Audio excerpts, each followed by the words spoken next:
ദൈവനാമത്തിന് മഹത്വം ഉണ്ടാകട്ടെ. അനുഗ്രഹിക്കപ്പെട്ട മറ്റൊരു പ്രഭാതം കൂടെ കർത്താവ് നമുക്ക് നൽകിയതോർത്ത് ദൈവത്തിന് സ്തുതിയും സ്തോത്രവും അർപ്പിക്കാം.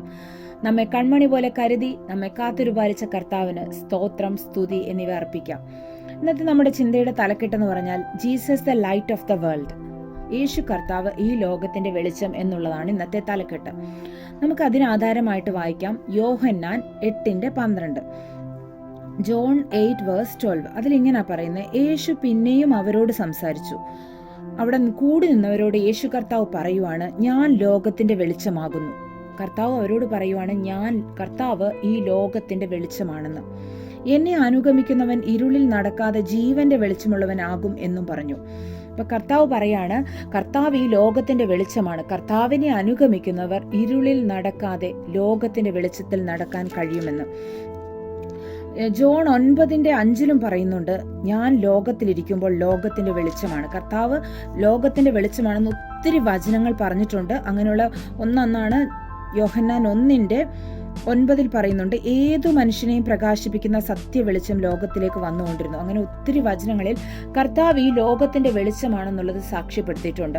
അപ്പൊ ഈ ലോകത്തിന്റെ, നമുക്കറിയാം, ഈ ലോകത്തിലുള്ള എല്ലാ വസ്തുക്കൾക്കും വെളിച്ചം ആവശ്യമാണ്. ഒരു ചെടി വളരണമെങ്കിൽ, ഒരു മനുഷ്യന്, ഒരു മൃഗങ്ങൾക്ക്, വണ്ടി പോകണം, അങ്ങനെ എല്ലാ വിഷയങ്ങളിലും നമുക്ക് വെളിച്ചം ആവശ്യം. ഇരുട്ടത്ത് ഈ കാര്യങ്ങളൊന്നും ചെയ്യാൻ പറ്റില്ല. ഒരു വെളിച്ചത്തിന്റെ കണികയില്ലെങ്കിൽ ഇരുട്ടിൽ കിടക്കുക എന്ന് പറഞ്ഞാൽ എന്താ? ഒരു മനുഷ്യൻ ഇരുട്ടിലാണ് എന്ന് പറഞ്ഞു കഴിഞ്ഞാൽ ഒരു അന്ധകാരത്തിന്റെ അവസ്ഥ, ഒരു നിരാശയുടെ അവസ്ഥ, ഒരു ഡിപ്രഷന്റെ അവസ്ഥ, ഒരു ലോൺലിനെസിന്റെ അവസ്ഥ, ഒറ്റപ്പെട്ടു പോകുന്ന ഒരു അവസ്ഥയാണ് ഒരു ഇരുട്ടിലിരിക്കുക എന്ന് പറഞ്ഞാൽ. ആരുമില്ലാതെ ഒറ്റപ്പെട്ട് ഇരുട്ടിലിരിക്കുക, ഒരു മരണത്തിന്റെ ഭീതിയിൽ ഇരുട്ടിലിരിക്കുക, ഒരു വേദന, ഒരു കഠിന രോഗത്താലും മരണഭീതിയാലും അന്ധകാരത്തിലിരിക്കുന്ന അവസ്ഥയാണ് ഇരുട്ടിലിരിക്കുക എന്ന് പറഞ്ഞാൽ. അപ്പം ആ ഇരുട്ടിൽ നിന്ന് വെളിച്ചത്തിലേക്ക് എങ്ങനെ വരാം? വല്ലാത്ത ഇരുട്ടാണ് എൻ്റെ ജീവിതം എന്ന് ചിലർ പറയുന്നത്.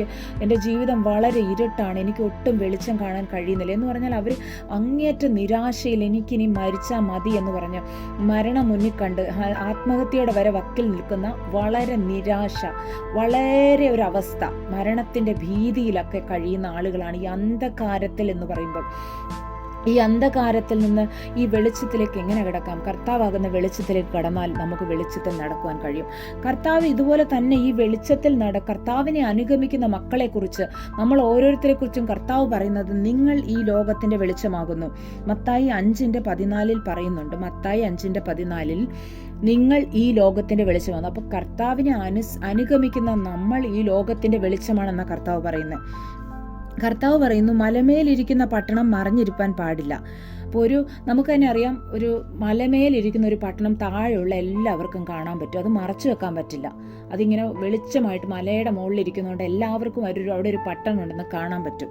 അതുപോലെ വിളക്ക് കത്തിച്ച്, ഇപ്പോൾ നമ്മുടെ വീട്ടിൽ ഇരുട്ടാകുമ്പോൾ നമ്മൾ വിളക്ക് കത്തിക്കും. വിളക്ക് കത്തിച്ചിട്ട് നമ്മൾ ആരും അതിനെ കൊണ്ടുവന്ന് കട്ടിലിൻ്റെ കീഴിൽ വെക്കാറില്ല. അതിനെ കട്ടിലിൻ്റെ കീഴിൽ വെച്ചാൽ ആ റൂമിലുള്ള ആർക്കും നമുക്ക് പ്രയോജനപ്പെടുന്ന ലൈറ്റായിട്ട് അത് കിട്ടത്തില്ല. അപ്പം നമുക്ക് പ്രയോജനപ്പെടുന്ന വെളിച്ചമാകണമെങ്കിൽ ഈ കത്തിക്കുന്ന വിളക്ക് ഏതെങ്കിലും ഒരു മുകളിൽ വെക്കണം. തണ്ടിൻ്റെ മുകളിൽ നിന്ന് വചനം പറയുന്നു, വിളക്ക് കത്തിച്ച് തണ്ടിന്മേലത്ര വെക്കുന്നത്. അപ്പം പൊക്കത്തിലുള്ള ഒരു സ്ഥലത്ത് നമ്മൾക്ക് ആ വീട്ടിലുള്ള എല്ലാവർക്കും വെളിച്ചം കിട്ടുന്ന രീതിയിലാണ് ആ വിളക്ക് വെക്കേണ്ടത്. അപ്പോൾ ആ വീട്ടിലുള്ള എല്ലാവർക്കും പ്രകാശം കിട്ടും, കാര്യങ്ങൾ നടക്കും. അപ്പോൾ വിളക്ക് കത്തിച്ച് തണ്ടിന്മേൽ വെക്കണം. അങ്ങനെ വീട്ടിലുള്ള എല്ലാവർക്കും പ്രകാശിക്കുന്നു. അപ്പം നമ്മളാകുന്ന വെളിച്ചം, കർത്താവ് പറയുകയാണ്, നിങ്ങൾ ലോകത്തിന്റെ വെളിച്ചമാകുന്നു. അപ്പം നമ്മളാകുന്ന വെളിച്ചത്തെ ഒരിക്കലും കർത്താവിന്റെ വെളിച്ചം നമ്മളിലുള്ളപ്പോൾ നമ്മൾ അതൊരിക്കലും മറച്ചു വെക്കരുത്. നമ്മൾ കൊണ്ടുപോയി കട്ടിലിന്റെ കീഴിൽ നമ്മുടെ വെളിച്ചം വെച്ച് ആർക്കും പ്രയോജനപ്പെടില്ല. നമ്മളാകുന്ന വെളിച്ചത്തെ തണ്ടിന്മേൽ വെച്ച് ചുറ്റുമുള്ളവർക്ക്, വീട്ടിലുള്ളവർക്ക് ഒരു പ്രകാശമാകട്ടെ, ചുറ്റും കൂടെ ജോലി ചെയ്യുന്നവർക്ക് ഒരു പ്രകാശമാകട്ടെ. നമ്മുടെ സമൂഹത്തിൽ, നമ്മുടെ എല്ലാവരുടെയും ഇടയിൽ നമ്മളൊരു പ്രകാശമായി, കർത്താവിൻ്റെ ക്രിസ്തുവിൻ്റെ പ്രകാശമായി നമ്മൾ തീരട്ടെ. അന്ധകാരത്തിലും പ്രയാസത്തിലും ഇരിക്കുന്നവർക്കൊരു പ്രകാശമായി നമ്മൾ മാറട്ടെ. നമ്മളെ തന്നെ എങ്ങനെ ഈ പ്രകാശമാക്കുവാൻ കഴിയുമെന്ന് നോക്കാം. നമ്മൾക്ക് എങ്ങനെ ഒരു ലൈറ്റ് ആകുവാൻ കഴിയും നമുക്ക് നോക്കാം. നമ്മുടെ വിശ്വാസം, നമ്മളെ കർത്താവ് വിടുവിച്ച വിധങ്ങൾ, നമ്മളും ഇതുപോലെ ഒരു അന്ധകാരത്തിൽ കിടന്നതായിരുന്നു. നിരാശയുടെയും ഭീതിയുടെയും രോഗത്തിൻ്റെയും അങ്ങനെ വല്ലാത്ത കെട്ടുകളിൽ, വല്ലാത്ത പൈശാചിക ബന്ധനങ്ങളിലും വേദനകളിലും കിടന്ന് നമ്മളെ ദൈവം എങ്ങനെ വിടുവിച്ചതെന്ന് മറ്റുള്ളവരോട് നമുക്ക് പറയുവാൻ കഴിയും. നമ്മുടെ ജീവിതത്തിലെ ടെസ്റ്റിമണികൾ, നമ്മുടെ ദൈവം നമുക്ക് ചെയ്ത ഉപകാരങ്ങൾ, എങ്ങനെ നമ്മൾ അന്ധകാരത്തിൽ കിടന്ന നമ്മൾ എങ്ങനെ ഈ വെളിച്ചം കണ്ട് ഇങ്ങനെ ആയതെന്നുള്ളത്, നമ്മൾ ഏത് അവസ്ഥയിലായിരുന്നു ആദ്യമെന്നും ഇപ്പോൾ നമ്മൾ നമ്മളുടെ ജീവിതത്തിൽ അനുഭവിക്കുന്ന സമാധാനം എന്താണെന്നും നമുക്ക് മറ്റുള്ളവരോട് പറയാൻ കഴിയും. നമ്മുടെ ഭവനങ്ങളിൽ പണ്ടുണ്ടായിരുന്ന മദ്യപാനമോ നിരാശയോ അടിപിടികളോ കലഹങ്ങളോ വേദനകളോ ഇങ്ങനെയുള്ള അന്ധകാരത്തിൻ്റെ നമ്മുടെ ഭവനങ്ങളിലും നമ്മുടെ ജീവിതത്തിലും ഉണ്ടായിരുന്ന അന്ധകാര അവസ്ഥകളിൽ നിന്ന് ദൈവം നമ്മളെ എങ്ങനെ വീണ്ടെടുത്തു, നമ്മൾക്ക് എങ്ങനെ ജയം തന്നു എന്നുള്ളത് മറ്റുള്ളവരുമായിട്ട് പങ്കുവെക്കുമ്പോൾ അതേ അവസ്ഥയിൽ കിടക്കുന്നവർക്ക് അതൊരു വെളിച്ചം പോലെ, അവർക്കതൊരു വലിയ ആശ്വാസമായി തീരും. ഞങ്ങൾക്കും ഈ വെളിച്ചം വേണം, ഞങ്ങളും ഈ വെളിച്ചത്തിലേക്ക് നടക്കട്ടെ നമ്മളോട് പറയാനിടയാകും.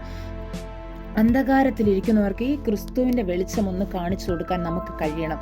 അപ്പോൾ കർത്താവ് നമ്മളോട് പറഞ്ഞതുപോലെ നമ്മൾ ഈ ലോകത്തിൻ്റെ വെളിച്ചമാകുന്നുവെങ്കിൽ നമ്മൾ എന്ത് ചെയ്യണം? നമ്മളിലുള്ള ആ വെളിച്ചം മറ്റുള്ളവർക്കൊന്ന് കത്തിച്ചു കൊടുക്കാൻ നമ്മൾ തയ്യാറാക്കണം.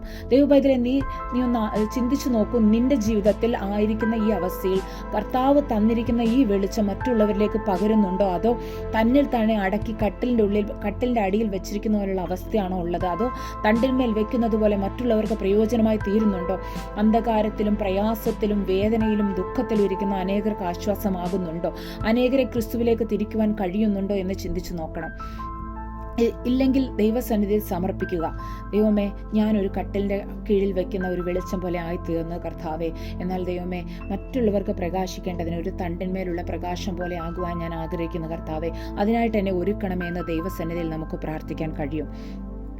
ഈ വചനങ്ങളാൽ ദൈവം നിങ്ങളെ അനുഗ്രഹിക്കട്ടെ. നമുക്ക് പ്രാർത്ഥിക്കാം. സ്വർഗസ്ഥനായ ഞങ്ങളുടെ പിതാവേ, അനുഗ്രഹിക്കപ്പെട്ട നല്ല വചനത്തിനായ സ്തോത്രം കർത്താവേ.